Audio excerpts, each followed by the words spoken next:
Ahoj, tady je Zazi. S tímto seriálem se naučíš z Pro Tools snadno, rychle a bez zbytečných keců. V 9. díle si vyrobil vlastní loop pomocí funkce Tap to Transient.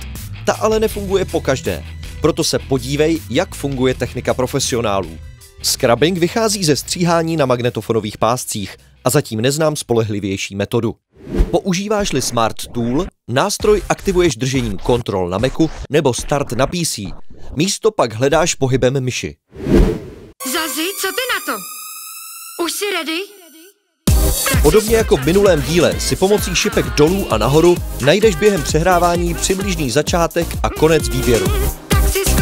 Máš-li aktivní Smart Tool, drž Ctrl a Shift nebo Start a Shift a najdi pomocí přehrávání tam a zpět nejlepší in-point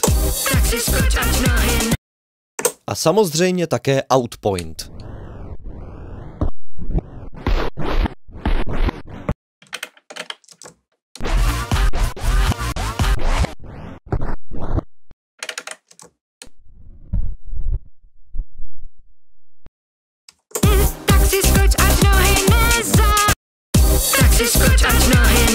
Ty na to? Už jsi ready? Neřeknu stop.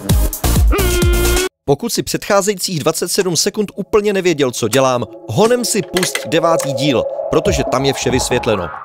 V posledním díle první série si spojíš 2 různé části písně dohromady a seznámíš se s crossfadem. Takže máš-li ještě pár minut, dokoukej to, ať si chytrý.